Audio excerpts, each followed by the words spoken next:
Sabtu kita akan merayakan Hari Raya Santo Petrus dan Paulus. Dan saya tidak, memang banyak hal yang kita bisa belajar dari mereka berdua, tetapi saya ingin mengangkat sikap militansinya mereka. Apa sebenarnya yang menjadi militansi atau kesungguhan, keseriusan, keteguhan niat mereka untuk mengikuti Tuhan.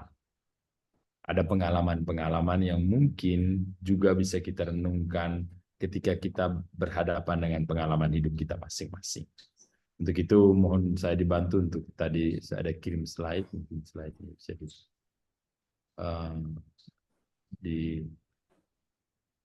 bisa ditayangkan slide. Saya bantu, Romo. Ya, oke. Pak Simon, silakan. Oke. Oh, dari awal.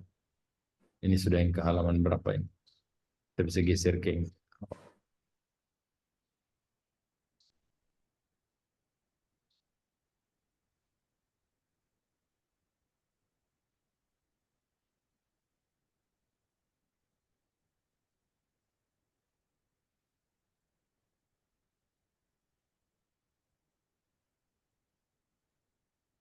Oke, ini dia. Baik, militansi mengikuti Kristus bertolak dari pengalaman Santo Petrus dan Santo Paulus. Karena latar belakangnya sederhana, saya mengajak kita untuk merenungkan figur dua murid Kristus ini, karena dalam minggu ini kita merayakan Hari Raya Santo Petrus dan Paulus. Dan menariknya di Flores, di Maumere ini, ada dua seminari tinggi, satu seminari tinggi Santo Paulus Lelelero, dan satu seminari tinggi Interdiocesan Santo Petrus Ritapiret. Dan puji Tuhan, tahun ini dari Santo Paulus Lelelero ada 48 diakon, dan dari Santo Petrus Ritapiret ada 23 diakon. Jadi semua ya kira-kira 48, 23 ya hampir 71. Jadi kita bersyukur pada Tuhan. Dan mari saya mengajak kita untuk membaca bersama-sama teks halaman berikut, teks dari 2 Petrus 3, 15-8. Dalam nama Bapa dan Putra dan Roh Kudus. Amin. Surat kedua Rasul Petrus bab 3 ayat 15 sampai dengan 18. Anggaplah kesabaran Tuhan kita sebagai kesempatan bagimu untuk beroleh selamat. Seperti juga Paulus, saudara kita yang kekasih, telah menulis kepadamu menurut hikmat yang dikaruniakan kepadanya. Hal itu dibuatnya dalam semua suratnya. Apabila ia berbicara tentang perkara-perkara ini, dalam surat-suratnya itu ada hal-hal yang sukar dipahami, sehingga orang-orang yang tidak memahami dan yang tidak teguh imannya memutarbalikannya menjadi kebinasaan mereka sendiri, sama seperti juga mereka buat dengan tulisan-tulisan yang lain. Tetapi kamu, saudara-saudaraku yang kekasih, kamu telah mengetahui hal ini sebelumnya. Karena itu waspadalah supaya kamu jangan terseret ke dalam kesesatan orang-orang yang tak mengenal hukum, dan jangan kehilangan peganganmu yang teguh. Tetapi bertumbuhlah dalam kasih karunia dan dalam pengenalan akan Tuhan dan Juru Selamat kita Yesus Kristus. Baginya kemuliaan sekarang dan selama-lamanya. Demikianlah sabda Tuhan, syukur pada Allah. Baik, dari figur Petrus dalam bacaan tadi, saya hanya mau mengangkat bagaimana Petrus mengisahkan Paulus dan surat-suratnya. Di sini menunjukkan bahwa Petrus setuju dengan kesaksian Paulus. Dan dalam surat Petrus ini juga ada satu hal yang perlu kita garis bawahi, yakni awasannya untuk tetap berwaspada, tetap berhati-hati, dan juga surat waktu itu banyak sekali surat, banyak sekali ajaran-ajaran, tetapi Petrus mengusulkan agar para jemaat untuk melihat ajaran mana yang sungguh-sungguh mengekspresikan kebenaran dan juga cinta Allah. Untuk itu dia merekomendasikan untuk membaca surat-surat Paulus. Karena dia katakan bahwa Paulus telah menulis kepadamu menurut hikmat yang dikaruniakan kepadanya. Jadi bukan hanya Paulus sendiri yang menulis, tapi Roh Tuhan yang bekerja dalam diri Paulus. Dia juga katakan bahwa saudara-saudaraku yang kekasih, kamu telah mengetahui hal-hal ini sebelumnya. Karena itu waspada supaya kamu jangan terseret ke dalam kesesatan orang-orang yang tidak mengenal hukum, dan jangan kehilangan peganganmu yang teguh. Tulisan-tulisan Rasul Paulus itu menjadi pegangan bagi jemaat perdana. Tulisan-tulisan Rasul Paulus juga itu menjadi arah pedoman bagi mereka. Oleh karena itu, kolaborasi antara Petrus dan Paulus ini sebenarnya menunjukkan kepada kita akan pentingnya kehadiran para murid, khususnya dalam jemaat perdana. Namun pertanyaannya, apa yang membuat kedua orang ini atau kedua murid ini sampai pada titik di mana mereka menjadi militan dalam mewartakan, bisa menjadi juru kunci juga dalam pewartaan. Yang pertama, mereka memiliki pengalaman yang membalikkan mereka. Mereka memiliki pengalaman yang membuat mereka semakin dekat dengan Tuhan. Mereka memiliki pengalaman di mana mereka dihantar untuk menyerahkan diri secara utuh kepada Tuhan. Baik, next slide. Dan dua momen suci itu, yakni dari Petrus, yakni momen penyaliban. Sebentar kita akan lihat satu lukisan yang akan saya sajikan sebentar. Itu momen penyaliban Petrus. Momen di mana dia benar-benar berubah. Dan yang kedua, momen Paulus adalah momen pertobatan. Dalam perjalanannya ke Damsik, Paulus yang kemudian yang sebelumnya bernama Saulus ini bertobat. Dia jatuh dari kudanya, dan juga pada saat itu dia menjadi buta, dan dia berjumpa dengan Tuhan yang kemudian menyatakan diri sebagai orang yang dia siksa. Jadi ada pengalaman penyalipan ini bukan saja penyalipan Petrus itu sendiri, tapi juga penyalipan Yesus Kristus ketika Petrus harus menyangkal sebagai murid Kristus. Pengalaman-pengalaman ini yang kemudian menjadi semacam pemantik yang membalikkan mereka sehingga mereka menjadi lebih militan dalam mengikuti Yesus. Next. Dan ada sebuah kisah legenda emas karya Jacopo da Varazze. Itu pada abad ke-13. Legenda ini sebenarnya bercerita tentang ini. Ada beberapa orang yang bertanya-tanya, apakah Petrus dan Paulus ini legenda? Jadi ya legenda itu bisa benar, bisa tidak. Ada beberapa orang yang bertanya-tanya, apakah Petrus dan Paulus meninggal pada hari yang sama? Dan hampir semua orang yang pada saat itu dalam legenda emas karya Jacopo da Varazze ini membicarakan dan sepakat satu fakta bahwa Petrus dan Paulus ini meninggal pada hari dan tahun yang sama. Seperti juga disimpulkan dari beberapa surat yang ditemukan pada masa itu, bahwa memang tidak secara eksplisit dikatakan tanggalnya kapan, tahunnya kapan, tetapi dikatakan bahwa mereka meninggal mengalami penyiksaan dan meninggal pada hari dan tahun yang sama. Dan dalam legenda ini dikatakan bahwa mereka menjalani hari-hari sengsara secara bersama-sama, dan mereka juga bersama-sama tiba di hadapan Kristus di tempat yang sama, sehingga tak seorang pun dari mereka melewatkan penganiayaan. Keduanya itu mengalami penganiayaan, baik Petrus maupun Paulus. Mereka mengalami penganiayaan di kota Roma. Tetapi sesudah penganiayaan itu mereka juga bersama-sama menerima kemuliaan. Mereka bersama-sama mengalahkan kekejaman yang telah menganiaya mereka. Oleh karena itu ada satu puisi kecil dalam legenda yang ditulis Jacopo da Varazze ini. Jika Santo Paulus memiliki pedang, bagi Santo Petrus itu adalah salib.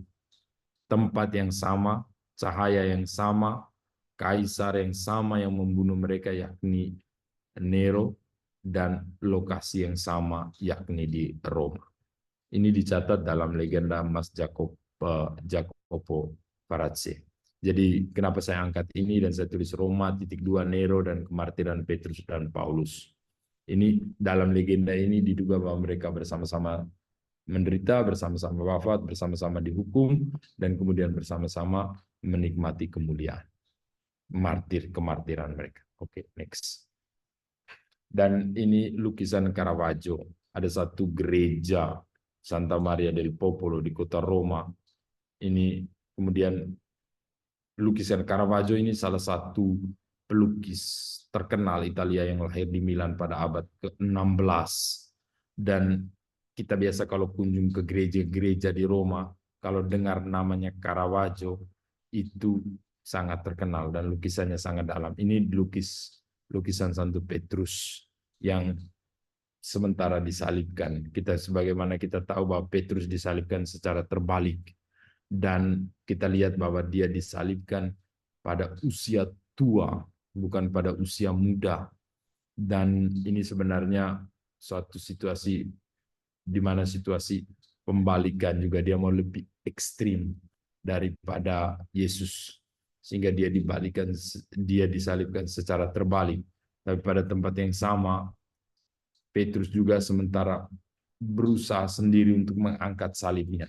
Sementara orang lain bantu untuk angkat salibnya, dia dalam posisi seperti itu, dia juga berusaha untuk mengangkat salibnya.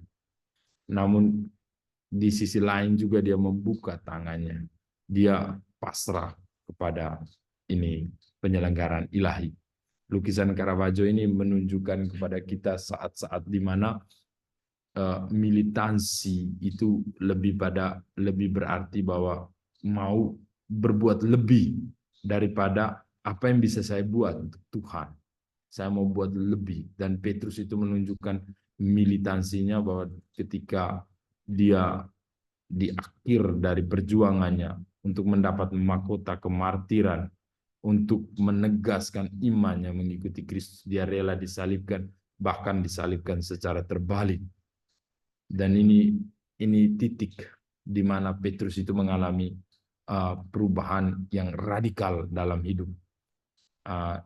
Kalau kita pernah baca buku Dorothy Day, itu seorang pejuang kemanusiaan di Amerika. Dia juga dikenal dengan radikal saleh, gerakan radikal saleh. Militansi yang ditunjukkan oleh Petrus ini untuk selain dia sebagai murid Yesus, tapi dia mau menunjukkan bahwa mengikuti Yesus bukan sekedar memikul salib, menyangkal diri mengikuti Yesus, tetapi secara sungguh bahkan lebih serius untuk mengikuti Yesus melalui perjuangan yang lebih. Sebab kalau kita bisa melakukan sesuatu yang lebih untuk Tuhan, kenapa kita lakukan biasa-biasa saja? Next. Dan ini yang sama juga oleh Caravaggio.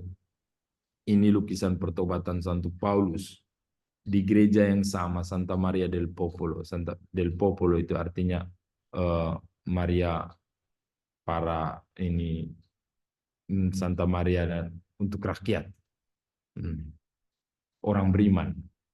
Jadi pertobatan lukisan Caravaggio, pertobatan Santo Paulus, ini menunjukkan bahwa Paulus yang muda, tadi Petrus tua, ini Paulus muda, energik, tapi yang selama ini sering mengandalkan kudanya untuk pergi berburu sebagai seorang Saulus untuk berburu orang-orang Kristen. Tapi ketika dia berjumpa dengan Tuhan, dia jatuh dari kudanya, jatuh dari simbol kekuasaan, simbol kekuatan. Dia jatuh dan tangannya terbuka, dia kemudian cahaya datang dari atasnya, dan di sana dia berjumpa dengan Tuhan, dia menjadi buta.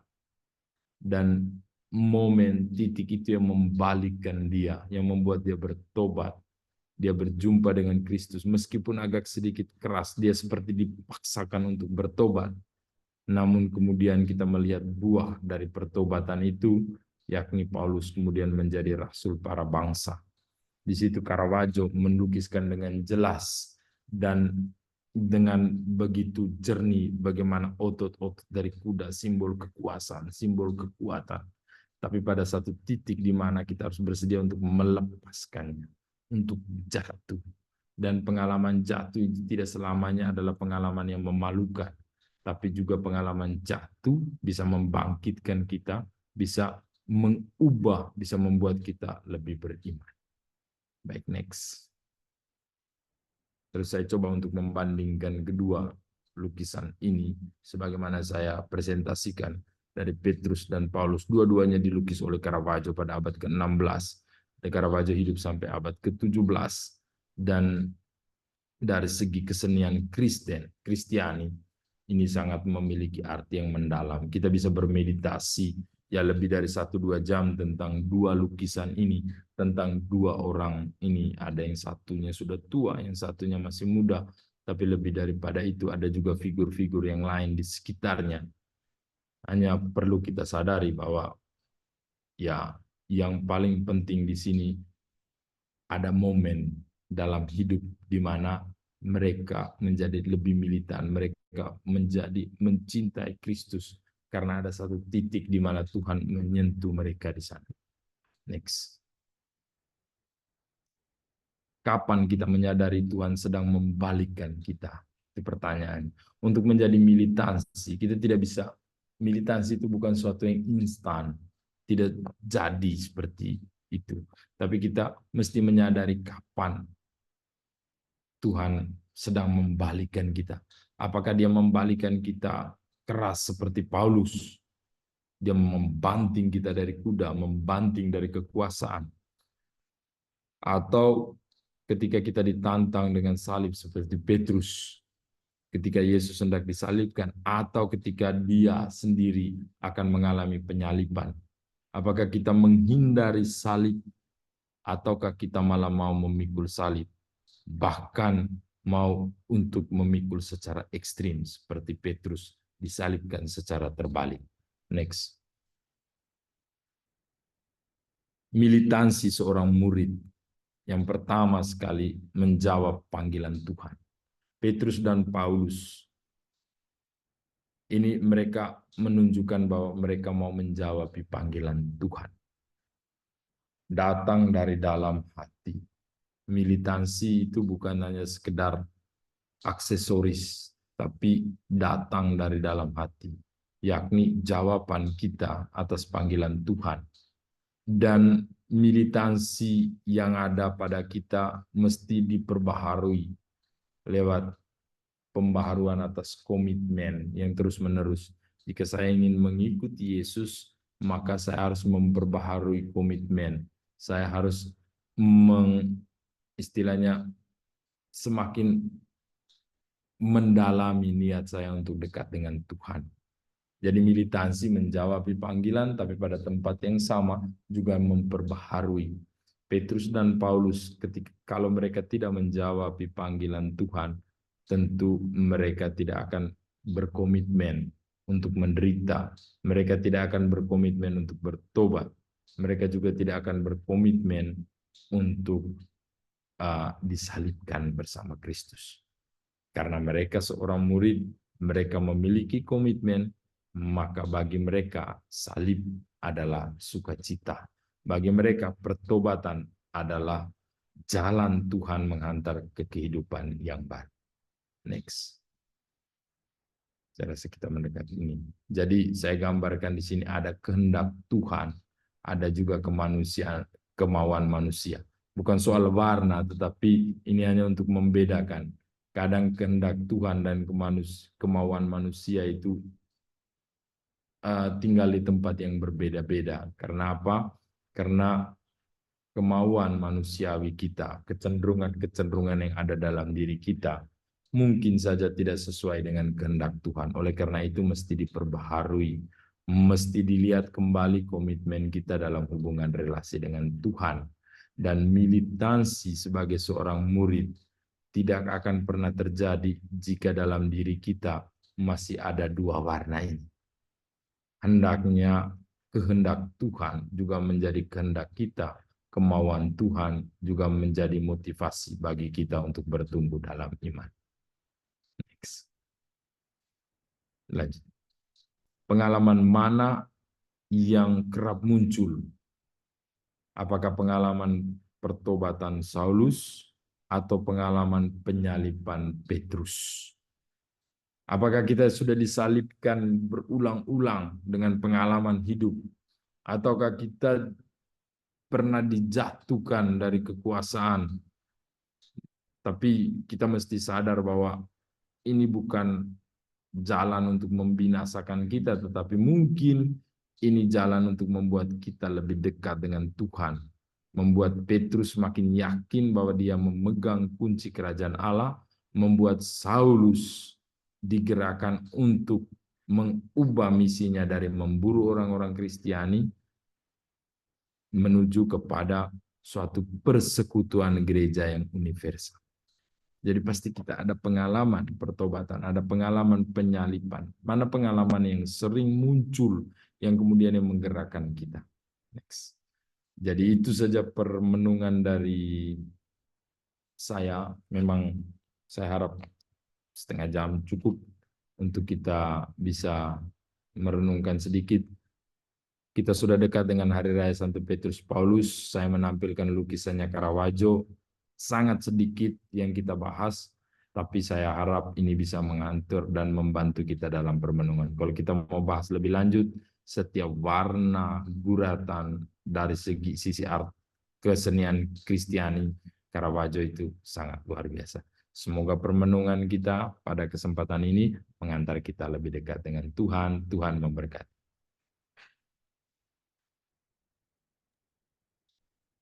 Terima kasih Pastor Doni yang telah memberikan kita sebuah renungan tentang Santo Petrus dan Paulus.